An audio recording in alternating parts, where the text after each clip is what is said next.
Welcome yet again to the very ambitious project known as the Novak. The Novak, as everyone knows, my first gas blowback pistol. I just keep upgrading this gun. I don't know why. It's a 1911, probably my favorite handgun at the moment. This is an upgrade video on the two new things I've done to it, which in my opinion, I feel drastically changed the overall look of the gun. So the two new things are the extended slide catch and the magwell. Now, one of the nicest things about the magwell is that it makes reloading faster, but really I got it for aesthetics. I wanted to note really fast that I've been filming the past several videos, actually a lot of the videos with my iPod 5 camera, and it's got such bad battery life, and this is what I have to deal with. So yeah, I didn't feel like waiting for the charge. The magwell is actually a rare thing to have on an MEU pistol from Socom Gear, companies that copy TM design. Now, originally the only place to get one, or the only option you had, was to replace the mainspring housing, which is exactly what I did. See, the mainspring housing has the magwell built into it, which is actually a lot better option because it's a lot sturdier than, say, screws, which is the other option that I've seen from Nova and companies such as that. Now, the magwells from Nova are very, very expensive. They're, I think, $70 or sometimes $80 for the magwell housing, or the hammer housing spring thingy, and the magwell built into it is very goddamn expensive. Now, I bought both these parts from a place called Airsoft Global. They have very high shipping costs, $17 in total for just these two parts, the magwell and the slide lock, was like $46, $42. It was a lot. It was a hefty price to pay, and I actually regretted buying the parts because I knew, that the parts were just not going to fit, knowing how WeTech and Socom Gear is. But that's kind of to be expected. So I tried to cancel it while it was shipping, still in Hong Kong. So I figured they could just call it back, but they didn't. Can't get mad at them for that. But now that I went through the trouble of modifying the magwell to fit, I'm very pleased with the gun, even though, as you'll see later in the video, the slide lock does not function necessarily, but manually it could still be worked to get the slide lock back, which is alright since it wasn't locking back to begin with anyway. So to start off, the magwell is Army Force. As some of you know, the company called Army that makes a couple 1911s. I like the way they bag their stuff. It just looks cool. They make a couple 1911s and a couple of Glocks. So the magwell is $20. It's a $20 magwell. Very good paint. Resists scratching very well, as I've experienced so far. The mainspring housing, a little longer as you would expect since it has the built-in magwell. And there's a little gap there, but luckily enough, there's just enough space so that the pressure safety does not come out the side or come out the front. I did cut off the inserts that came a little too low. I guess I didn't really need to, but I did cut them off. Now, there was a ton of modifying to do, so if you're watching this planning on modifying your WeTech or Socom Gear to accept the magwell, since I don't think anybody makes them. Oh, another alternative that I've talked about many times in the past for magwells on this gun, since I've been wanting a magwell for the longest time, is a real magwell from Wilson Combat. The Airsoft Wilson Combat. But the real Wilson Combat magwell is steel, of course, since it's for a real gun. It's $30, and what it is just a magwell and a hook that goes behind this screw on a grip. But that requires modifying the frame of the gun itself. So in other videos I talked about how somebody who did that, I think it was only one person who did this before in Airsoft, did it to this particular gun, so that's pretty cool. The Army one for only $20 is the best, most affordable option I have seen, according to Nova and the real one. But it requires a lot of modifying, but that's why I'm here to tell you what to do. The other part, the slide lock, was from a company that I don't quite remember, but I can put the name on the screen. So far, same exact thing that the other one has, nice scratch resistant paint. It is for a KJW high kappa, but yet it is the correct length to fit in this gun without this protruding too much. I actually like the way it looks now. Resists scratching very well, so no wear and tear like the original WeTech. And the design of it is very nice, very slick, very professional looking, and it makes reaching it a lot easier. So when you're using your thumb rest / safety, you can just click down on it. Let me switch hands and give you a demo. Alright, so the slide lock does not function when the gun runs out of ammo because the little tiny notch on the inside is just too short for the magazine to touch it. I'm thinking about modifying the part to be a little bigger with maybe some glue or JB Weld or something to just make this slide lock work. But for now, I kind of don't mind. So here it is when it's locked. When you're resting your thumb, the tip of your thumb is literally already touching it. This is about as far as you can go without completely changing your grip. So say this is your grip, and then from here, release it. So before you had to go like that to do it. Now you literally just do that. And I don't think you need to have a really long thumb to do it. It's pretty simple. And yeah. So these two upgrades alone have drastically changed the overall look of this pistol.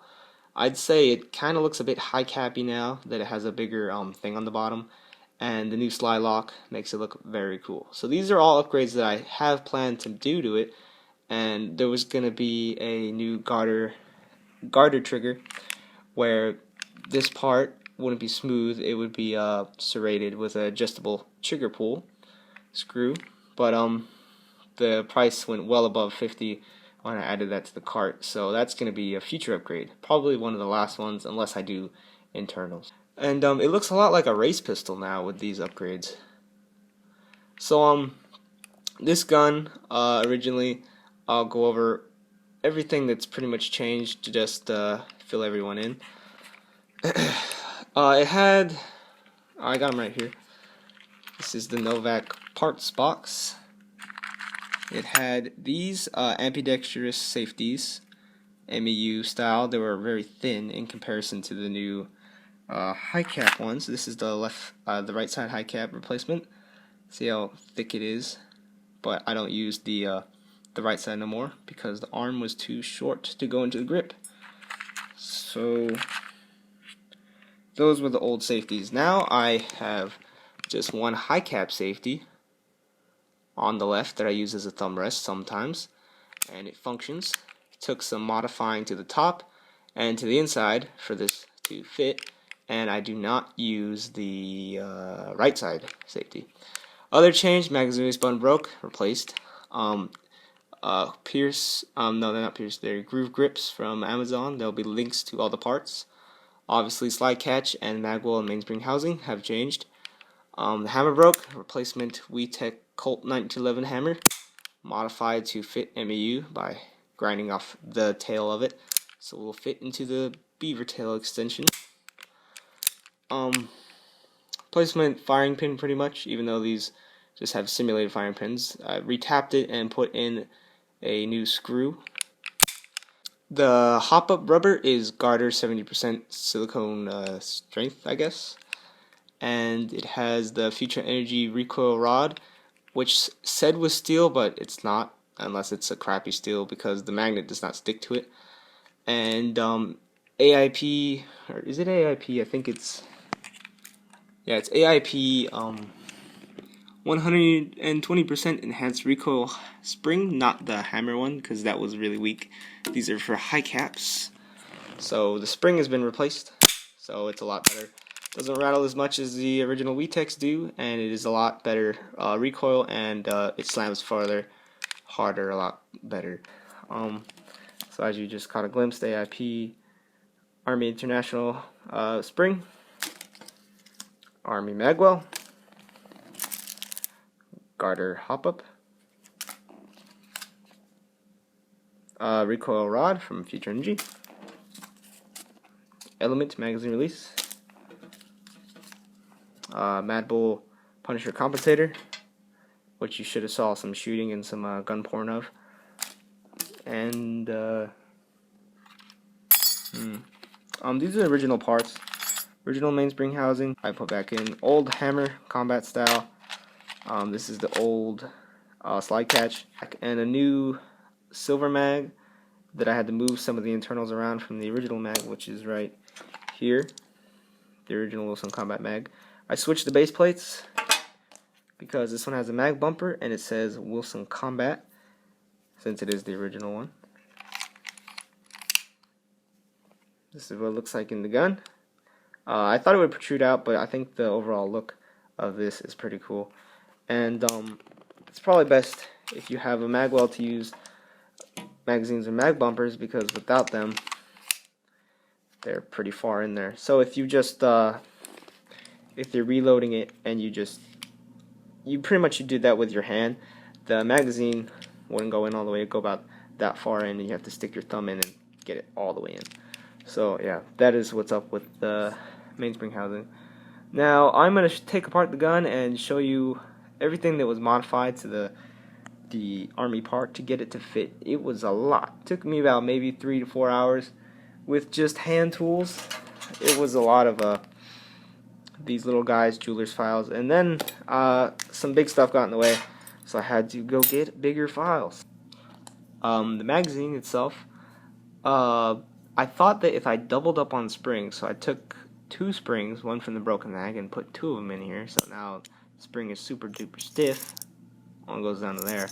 I figured if this has more force on it, it'll get that slide lock to go up, but it didn't. But for now, I'm going to leave the 2 springs in there since the other mag is useless. And this mag looks pretty cool, but if you overfill it, it will leak, which is kind of lame. Also, I wanted to go over that this gun has one more attachment besides the compensator, and that is the Gemtech Outback 2 suppressor 22 long rifle, even though these are put on just any caliber handgun in Airsoft with a adapter made out of pot metal, and it kind of works even though it has the protrusion of the guide rod. Alright, so thanks to the modifications that had to be done to actually take off the magwell is incredibly easy now. I just push down on it and the pin should fall right out.